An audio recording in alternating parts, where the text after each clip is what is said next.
The task of our nonprofit, Garage Inventor Live, is to cultivate inventors so they can connect with new product developers. This is the quickest way to create new factory orders. I'm particularly excited about my new opportunity at Inside Business because of events like this.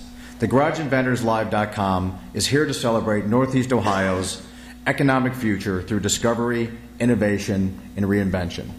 We can engage with industrial, medical, educational, and research institutes of the region, and this could serve as an enabler of economic growth in Northeast Ohio.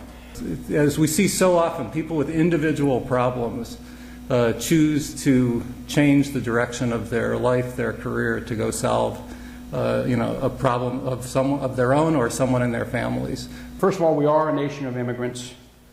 Every one of us came here from ancestors who came from someplace else, and they bring new attitudes. They leave the attitudes of their former home behind to some extent, and they adopt a new country, a new fresh outlook on things. Americans tend to look, in my view, to the future more than looking to the past, and that helps us in research and development. It helps us in innovation. There's no industry that can survive without innovation. Products don't mysteriously make their way to market. Innovation goes nowhere without research, engineering, marketing, and a whole lot more. Which is, there's a difference between innovation and invention. And we need to keep that in mind. Sometimes it's much, much better to be innovative, to work with those open sources that you're talking about, innovate on what exists, follow the Thomas Edison model. Thomas Edison didn't invent hardly anything. What the man did is take a bunch of other people's inventions and put them together and made money. He solved that problem. If I was to look at charting out the new product development process, believe me, I could spend hours up here with all the models that our company has on new product development. Identifying unmet needs is really critical. At the end of the day, the unmet need that the product, the concept, or even the manufacturing methodology is addressing is really what is paramount to the future success of your product concept or idea.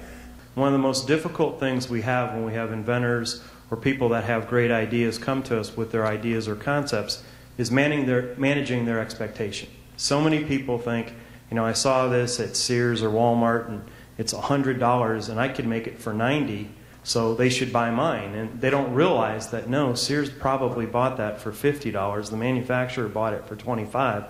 So you have to manage people's expectations along this path.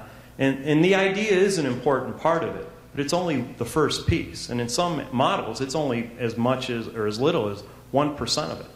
That what they really need to do is accept the fact that they're an inventor and say there's plenty more where that came from, and just find somebody to hand it off to and not try to go into the business themselves, because it's hard enough to invent, and it's even harder to sell.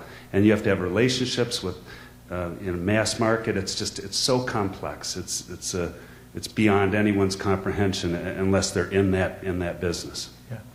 Garage Inventor Live will be the place to get started and to make your connections. It's the place where every inventor will have the opportunity to link with process people and build a supply chain.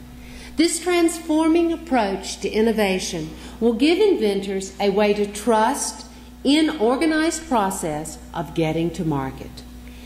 Gaining confidence in their skills allows them to return their attention to what they love to do, inventing.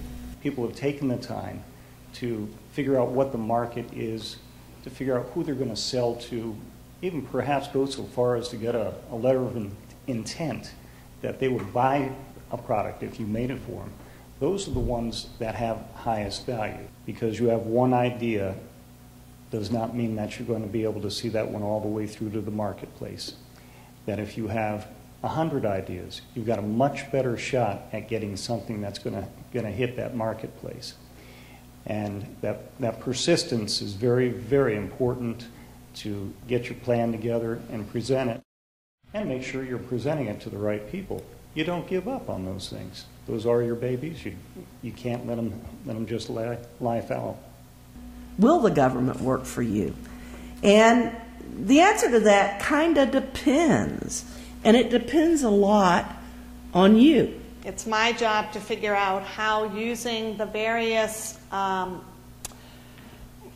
federal regulations, state regulations, Ohio Revised Code, and all of our local rules and regulations, wading through all of that so that I can figure out ways to create programs that will help people like you who want to create new companies or add products to their existing product line. But we do have small business goals at NASA, and I do work in the procurement area, and am keenly aware of how NASA supports small business. And then the message I'd like to leave with you is aerospace is a growth industry. Aerospace is growing at a rapid pace. If you are a manufacturer of batteries that have extremely high power densities, we want to hear from you because it's possible we could use that battery in one of our spacesuits. We are definitely interested in what you are doing and in any way that we can help you do it better. Today is the day our revolution begins. I invite each of you to join in and become a part of the renaissance in contract manufacturing. Today, let's reinvent Made in USA.